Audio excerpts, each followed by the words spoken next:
आज हम मौजूद हैं भारतीय जनता पार्टी के उभरते हुए युवा नेता संजीव चौधरी जी के साथ। आइए उनसे बात करते हैं और जानते हैं उनसे संबंधित कुछ सवाल। संजीव जी, ये बताइए कि आपने राजनीति में किस तरीके से कदम रखा? देखिए, देश के बिगड़ते हालात और कुछ राष्ट्र विरोधी ताकतें चूँकि सत्ता पर हावी हो चुकी थी, हम लोग नौजवान लोग बैठते थे तो सोचते थे कि हमारा भविष्य क्या होगा। इन्हीं बातों को चलते भारतीय जनता पार्टी के कुछ शीर्ष नेता जो उस समय संघर्ष काल में थे, निरंतर हिंदुत्व के लिए और राष्ट्र के लिए संघर्ष कर रहे थे। हम लोगों ने उनसे प्रेरणा लेकर तय किया कि हम लोग राजनीतिक क्षेत्र में व्यापक भ्रष्टाचार को ख़त्म करने के लिए और राजनीतिक हस्तक्षेप इस देश के हिंदू धर्म पर निरंतर बढ़ता जा रहा है, उसके खात्मे के लिए हम लोगों ने राजनीति में प्रवेश किया।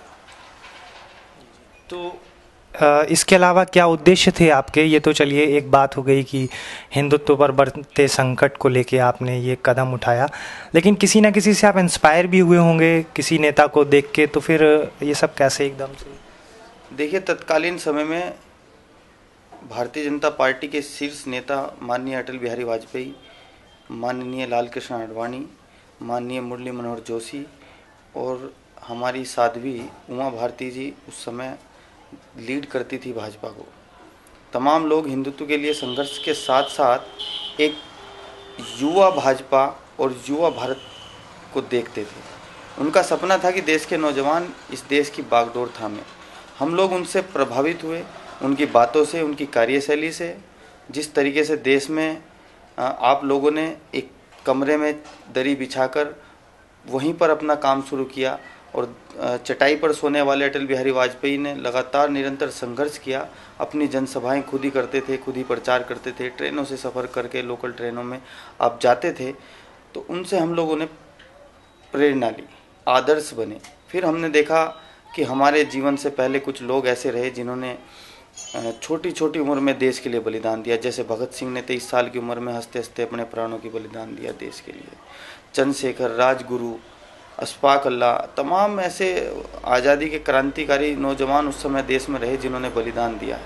हमने उनसे प्रेरणा ली। हमने तय किया कि पश्चिमी सभ्यता जो इस देश की संस्कृति पर, इस देश की सभ्यता पर लगातार हावी होती जा रही है, हम उसको रोकेंगे और भारत का जो मूल दर्शन है, भारत की जो सभ्यता है, भारत की जो संस्कृति है, उसको हम बढ़ाएंगे। देखिए, राष्ट्रीय हिंदू क्रांति दल हमारा एक धार्मिक संगठन है और 14 जुलाई सन 2002 को इसका गठन हुआ था। और चूँकि कई बार ऐसा होता है कि राजनीतिक क्षेत्र में रहते हुए हम कुछ बातों को ठीक से नहीं उठा पाते हैं, धार्मिक कार्यों में लगे रहते हैं। युवाओं को एक संगठन मिले, अपना एक संगठन मिले, अपना एक मंच हो, अपनी भावनाएं व्यक्त करने का मंच हो, ऐसा एक संगठन हमने तैयार करने का निर्णय लिया, जिसका 2002 में 14 जुलाई को गठन किया गया हरिद्वार से। उसके बाद हमने धीरे धीरे इसको उत्तर प्रदेश, दिल्ली, पंजाब, हरियाणा, इन प्रांतों में भी फैलाया। राजस्थान में भी हम लोग लगे हैं, प्रयास कर रहे हैं, वहाँ पर भी ये जाए। जितनी हमारी सामर्थ्य है, हम लोग जितना कर सकते हैं उतना काम संगठन को बढ़ाने में हम लगे हुए हैं। और मूल उद्देश्य वही है कि भारत को हिंदू राष्ट्र घोषित कराना है और भारत ही नहीं बल्कि संपूर्ण विश्व में भगवा ध्वज लहराना है। साथ ही साथ भारत की पुनर्प्रतिष्ठा, जो कि विश्व गुरु भारत पूरी दुनिया में जाना जाता था, उसको पुनः जगत गुरु बनाना, ये हम लोगों का लक्ष्य है। आपका जो संगठन है, जिस संगठन की आप बात कर रहे हैं, जिसके आप राष्ट्रीय अध्यक्ष हैं, आप उस संगठन का पूरा मूल उद्देश्य ये मानते हैं कि हम हिंदुत्व की संस्कृति को किस तरीके से संगठित करें और किस तरीके से हिंदुओं को एकजुट करके हिंदू राष्ट्र का निर्माण कर सकें? तो जाहिर सी बात है कि इसमें कहीं ना कहीं युवाओं का बहुत बड़ा योगदान है। आप युवाओं को साथ में लेके चल रहे हैं। इसी के साथ ही भी समाज सुधारक भी हैं आप, तमाम और तरीके के कार्य भी कर रहे हैं, जैसे कि ग्लोबल वार्मिंग और नदी प्रदूषण, या तो उस पर कुछ बोलेंगे? देखिए, समाज में हिंदुत्व तब बचेगा जब राष्ट्र बचेगा, और राष्ट्र तब बचेगा जब यहाँ के नागरिक पूरे तरीके से सुरक्षित होंगे। आज माँ गंगा का विषय में पूरे देश में भाषणबाजी होती है, तमाम तरह की बातें होती हैं। गंगा माता को भारत सरकार ने राष्ट्रीय नदी घोषित कर दिया है। को टिहरी बांध परियोजना, तो टिहरी बांध परियोजना जो इतनी बड़ी परियोजना सरकार ने बना दी है, उस परियोजना के बारे में कुछ बोलेंगे कि आप उसके पक्ष में हैं या विपक्ष में? देखिए, टिहरी बांध परियोजना चूँकि बहुत बड़ी एक परियोजना है और काफ़ी लंबे समय से वो चल रही है, इसलिए अचानक से उसको बंद करना तो संभव नहीं होगा।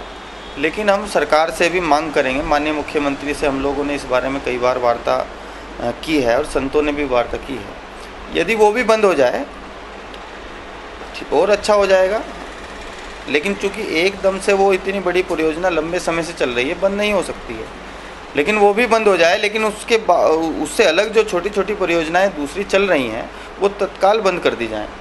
चूँकि गंगा और गौ और गीता बचेगी तो राष्ट्र बचेगा। प्रयास कर रहा हूं कि आप हिंदुत्व को संगठित और संस्कृति को बचाने की बात करते हैं, और चूंकि आप एक युवा नेता हैं तो मैं आपसे ये पूछना चाहूँगा कि आप युवाओं को कोई संदेश देना चाहेंगे ताकि वो हिंदुत्व को किस तरीके से संगठित करने का प्रयास कर सकें? देखिए, आज जिस प्रकार की परिस्थिति देश में है, यदि इस देश का नौजवान, भाग्य विधाता नौजवान यदि आज भी नहीं जागता है, देश के 3000 मंदिरों को तोड़कर उन पर आज भी गुंबद बनी हुई है। देश में लगातार मंदिर तोड़े जाते हैं, लेकिन इस देश की नौजवान आज खामोश बैठा है। आज देश का नौजवान ना जागा तो 800 साल तक जिस तरह वो मुगलों के गुलाम रहे और 250-300 साल तक अंग्रेज़ों के गुलाम रहे, वो पुनः इस देश में होने वाला है।